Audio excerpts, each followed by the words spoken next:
अहंकार का त्याग। जब मैं मिटता है तब शांति मिलती है। कुरुक्षेत्र का युद्ध आगे बढ़ चुका है। अर्जुन अब पहले जैसा भ्रमित नहीं, उसका लक्ष्य स्पष्ट है। परंतु एक सूक्ष्म प्रश्न उसके भीतर उठता है।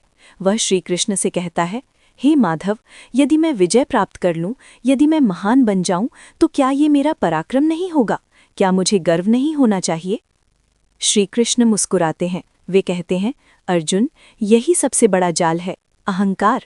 जब मनुष्य सोचता है मैंने किया, उसी क्षण वह सत्य से दूर हो जाता है। तुम केवल माध्यम हो, करने वाला कोई और है। हे श्रोताओं, ध्यान से सुनिए। जीवन में जब हमें सफलता मिलती है तो भीतर एक आवाज उठती है, मैं श्रेष्ठ हूँ, मैं दूसरों से बेहतर हूँ। यही मैं धीरे धीरे हमें दूसरों से अलग कर देता है, और जहाँ अलगाव है वहाँ शांति नहीं रहती। श्री कृष्ण कहते हैं, प्रकृति के गुण कर्म करते हैं, पर अज्ञानी मनुष्य सोचता है कि वही करता है।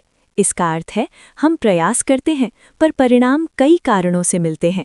समय, परिस्थिति, सहयोग, भाग्य सब मिलकर परिणाम बनाते हैं, फिर भी हम पूरा श्रेय स्वयं ले लेते हैं। यही अहंकार है। मैं आपको एक कथा सुनाता हूँ। एक शिल्पकार था जिसने वर्षों की मेहनत से एक अद्भुत मूर्ति बनाई। लोग दूर दूर से उसे देखने आते, सब उसकी प्रशंसा करते। धीरे धीरे शिल्पकार के मन में गर्व आ गया। वह सोचने लगा, मेरे जैसा कोई नहीं। एक दिन उसका गुरु आया और बोला, मूर्ति सुंदर है, पर तुम्हारे भीतर का भाव बदल गया है। शिल्पकार ने ध्यान नहीं दिया। कुछ समय बाद उसने नई मूर्ति बनानी चाही, पर इस बार उसका हाथ कांप रहा था। मन में तुलना, प्रतिस्पर्धा और भय भर गया था। तब उसे समझ आया, जब तक वह स्वयं को माध्यम मानता था, कला सहज बहती थी। जैसे ही मैं आया, सहजता चली गई। हे मित्रों, अहंकार हमें ऊपर उठाकर गिरा देता है, विनम्रता हमें नीचे रखकर ऊंचा बना देती है। अर्जुन फिर पूछता है, हे कृष्ण, यदि मैं को छोड़ दूं तो क्या मेरी पहचान मिट जाएगी? श्री कृष्ण कहते हैं, नहीं अर्जुन, पहचान नहीं मिटेगी, बोझ मिटेगा। जब तुम स्वयं को कर्ता नहीं मानोगे, तब असफलता का दुख भी कम होगा और सफलता का गर्व भी। सोचिए, जब हम कहते हैं मैंने सब किया, तब असफलता आने पर हम टूट जाते हैं। पर जब हम मानते हैं मैंने अपना श्रेष्ठ प्रयास किया, परिणाम ईश्वर पर छोड़ा, तब मन हल्का रहता है। एक और कहानी सुनिए।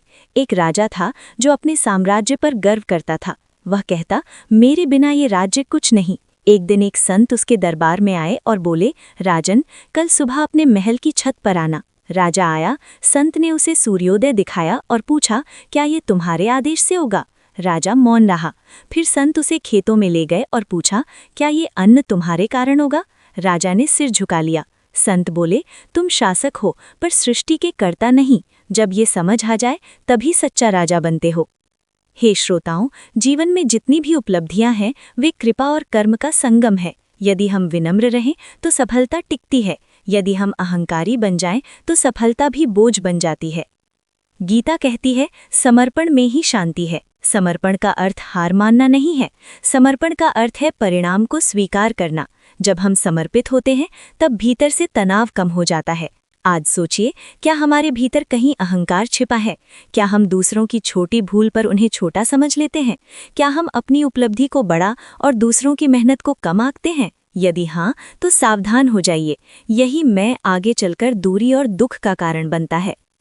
श्री कृष्ण अर्जुन से कहते हैं, जो व्यक्ति अहंकार, क्रोध और लोभ को त्याग देता है, वही सच्चा ज्ञानी है। जब मैं छोटा होता है तब प्रेम बड़ा होता है, जब मैं मिटता है तब हम जन्म लेता है। याद रखिए, वृक्ष जितना फलदार होता है उतना झुकता है, खाली शाखाएं ही ऊपर उठी रहती हैं। इसी तरह सच्चा महान व्यक्ति विनम्र होता है। अंत में श्री कृष्ण कहते हैं, अर्जुन, कर्ता भाव छोड़ो और कर्म करते रहो। विजय में विनम्र रहो, पराजय में धैर्य रखो। यही जीवन का संतुलन है। हे मित्रों, आज से एक संकल्प लें। सफलता मिले तो धन्यवाद कहेंगे, असफलता मिले तो सीख लेंगे। मैं को छोटा करेंगे, सेवा को बड़ा करेंगे, क्योंकि जहां अहंकार समाप्त होता है वहीं से शांति प्रारंभ होती है। यदि ये गीता उपदेश आपके मन को स्पर्श कर गया हो तो वीडियो को लाइक जरूर करें, अपने मित्रों के साथ शेयर करें और ऐसे ही गीता के गहन ज्ञान को सुनने के लिए चैनल को सब्सक्राइब करना ना भूलें। जय श्री कृष्ण।